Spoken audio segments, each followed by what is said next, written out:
नमस्कार. मनोरमा दिवाळी अंक 2025 वर्ष 4. काव्यसंपदा या सत्रात पुढील कविता आहेत जीवनसरिता या श्रीकांत मोरे यांच्या काव्यसंग्रहातील. पहिली. चुका सुधारणे सहज शक्य असते. चुका सुधारणे सहज शक्य असते. सत्य उशिरा स्वीकारले तरी चालते. सत्य उशिरा स्वीकारले तरी चालते. जगात सारे शक्य असते.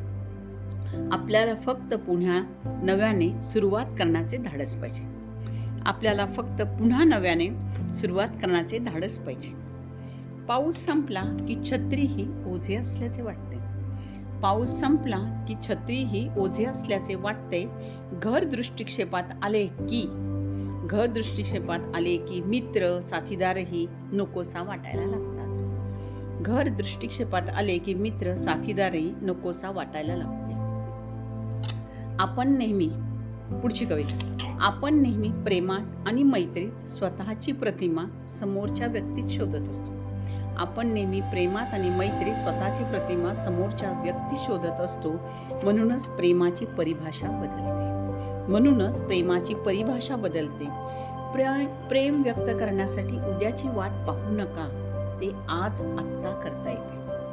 प्रेम व्यक्त करण्यासाठी उद्याची वाट पाहू नका, ते आज आत्ता करता येते. कधी कधी मन उदास होते, आठवणी मनात दाटी करतात. कधी कधी मन उदास होते, आठवणी मनात दाटी करतात.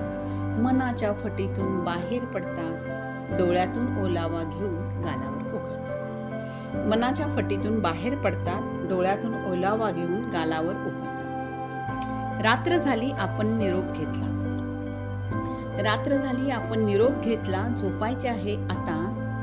तुझी रात्र कशी असणार, माझी रात्र कशी असणार, कशी का असेना. तुझी रात्र कशी असणार, माझी रात्र कशी असणार, कशी का असेना. कदाचित माझी रात्र जखमा भरून काढणारी असेल. कदाचित माझी रात्र जखमा भरून काढणारी असेल. तुझी रात्र स्वप्न पाहणारी असेल. तू दूर दूर जाताना स्वप्नात मी मात्र भरलेल्या जखमांना पाहत असेल निर्विकार.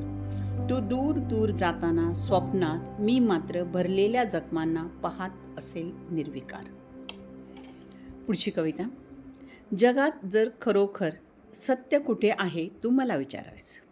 जगात जर खरोखर सत्य कुठे आहे हे तू मला विचारावेस. मी तुझ्यावर प्रेम करतो हेच ते सत्य. मी तुझ्यावर प्रेम करतो हेच ते सत्य. लक्षात ठेव मला कशाचीही भीती नाही, म्हणून तर मी तुझ्यावर प्रेम करतो. लक्षात ठेव मला कशाचीही भीती नाही, म्हणून तर मी तुझ्यावर प्रेम करतो. तिला मौनात राहायची सवय आहे. ती बोलत नाही. तिला मौनात राहायची सवय आहे, ती बोलत नाही. पण तिचा चेहरा डोळे एवढे बोलके आहेत की मी अंतर्मुख होतो.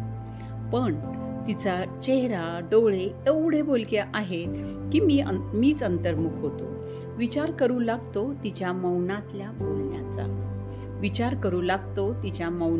बोलण्याचा. याच्या पुढची कविता आहे पानगळीचा मौसम. पानगळीचा मौसम आहे तू नाराज होऊ नकोस. पानगळीचा मौसम आहे तू नाराज नको होस.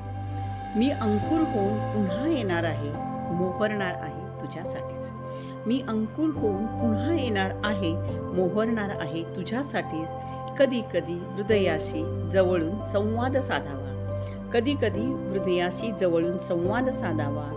प्रेम म्हणून कवटाळलेले असते. ते वास्तवात मृगजळ असू शकते. जे प्रेमाला कोरडेच ठेवते. धन्यवाद. या श्रीकांत मोरेंच्या कवितानंतर आपणासाठीच एक साहित्य मेजवानी या ठिकाणी मी आपणासाठी सांगू इच्छिते. 25 डिसेंबर 2025 रोजी मनोरमा राज्यस्तरीय मराठी साहित्य संमेलन संपन्न होत असून कार्यक्रम सकाळी 9:30 पासून संध्याकाळी 7 पर्यंत असेल. मनोरमा साहित्य संमेलन हे सदाशिवराव मोरे साहित्य संमेलन सभागृहात संपन्न होत असून संमेलनाचे अध्यक्ष आहेत श्रीकांत मोरे, स्वागताध्यक्ष आहे शोभा मोरे, कार्याध्यक्ष आहे अस्मिता गायकवाड. मनोरमा साहित्य संमेलनाचे उद्घाटक आहेत माननीय विश्वास पाटील, जे 99व्या अखिल भारतीय मराठी साहित्य संमेलनाचे संमेलन सातारा येथील अध्यक्ष आहेत. आणि त्यासाठी प्रमुख पाहुणे आपल्याला आहेत.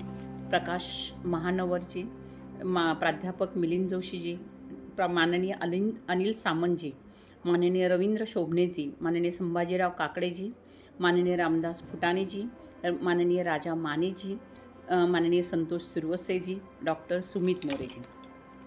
या कार्यक्रमाच्या उद्घाटनाच्या सत्रानंतर दुसरं सत्र आहे, तर ते प्रकट मुलाखतीचं आहे.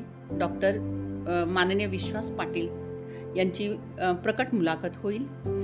त्यानंतर तिसऱ्या सत्रामध्ये प्रकट मुलाखत श्रीकांत मोरे सरांची होईल. चौथ्या सत्रामध्ये आपल्याला परिसंवाद ऐकायला मिळणार आहे. मराठी भाषा महाराष्ट्र आणि महाराष्ट्राबाहेर, मराठी भाषा महाराष्ट्र आणि महाराष्ट्राबाहेर. यामध्ये अध्यक्ष आहे डॉक्टर राजशेखर शिंदे, सहभाग आहे डॉक्टर रवींद्र शोभने, माननीय राजा माने, माननीय प्रदीप मोरे, माननीय राजेंद्र दास. पाचवे सत्र आहे काव्य मैफिल, काव्य संमेलन. तर याचं अध्यक्ष आहे अस्मिता गायकवाड, सूत्रसंचलन आहे संजीवनी तडेगावकर. यातील सहभागी कलाकार कवी आहेत राजन लाखे, अशोक भांडवलकर, माधव पवार, विमल माळी, डॉक्टर श्रुतिश्री वडळवाकर, मनीषा अतुल, डॉक्टर राधिका देशमुख, सौवंदना कुलकर्णी, गोविंद काळे, किरण एले, डॉक्टर स्मिता पाटील, ॲडव्होकेट सुजाता जाधव, स्वाती कुलकर्णी, मारुती कटकधोंड, राजेंद्र भोसले, कालिदास चौडेकर, बदी उमा बिराजदार, इंद्रजित घुले, निलोफर फणीबन, शारदा तालीकोटी आणि याचे समन्वयक आहेत सौ उज्ज्वला साळुंखे. 6व्या सत्रामध्ये आपल्याला एक आगळा वेगळा कार्यक्रम पाहायला मिळणार आहे. चित्रपट सामना 50 वर्षापूर्वी आणि आता. अध्यक्ष आहेत माननीय रामदास फुटाणेजी आणि या कार्यक्रमाचे सहाय्यक आहेत इंद्रजित घुले, कपिल प्रक्षाल. 7वं सत्र आहे प्रकट मुलाखत वैभव जोशी. मुलाखत करत आहे शिल्पा देशपांडे. वैभव जोशी यांच्या कविता आपण सगळेजण ऐकतो, तर त्यांचीच प्रकट मुलाखत आपल्याला या ठिकाणी पाहायला मिळेल. 8वे सत्र आहे ते पुरस्कार वितरण सोहळा आणि समारोह. तर त्यापूर्वी तणाव विरहित जीवनशैली या विषयावरती डॉक्टर संदीप तांबेरे बार्शी व त्यांच्या टीमचं या ठिकाणी सादरीकरण होणार आहे 15 मिनिटासाठी. आणि या कार्यक्रमासाठी पुरस्कार वितरण सोहळ्यामध्ये मनोरमा राज्यस्तरीय जीवन गौरव पुरस्कार माननीय अनिल सामंत गोवा, त्याचबरोबर मनोरमा बँक राज्यस्तरीय काव्यरत्न पुरस्कार माननीय वैभव जोशी पुणे, मल्टीस्टेट पुरस्कृत मनोरमा राज्यस्तरीय साहित्य सेवा पुरस्कार मनीषा अतुल नागपूर, अपूर्वा जोशी पुणे, माननीय संदीप काळे पुणे, डॉक्टर शिवाजी शिंदे सोलापूर. त्याचबरोबर सहराम मोरे ग्रंथालयाद्वारे मनोरमा राज्यस्तरीय साहित्य पुरस्कार 2025 माननीय नीलकंठ कदम मुंबई, माननीय शिल्पा देशपांडे पुणे, माननीय अंजली करंजकर पुणे, माननीय अनिल साळुंखे सोलापूर. सदर कार्यक्रमानंतर हुरडा पार्टीचं आयोजन केलेलं आहे. कार्यक्रमाचं स्थळ आहे बालाजी सरोवर, विजापूर रोड, आसरा चौक, होडगी रोड, सोलापूर. व कार्यक्रमानंतर जे हुरडा पार्टी आयोजित केले त्यासाठीही आपण निश्चित उपस्थिती प्रार्थनीय आहे.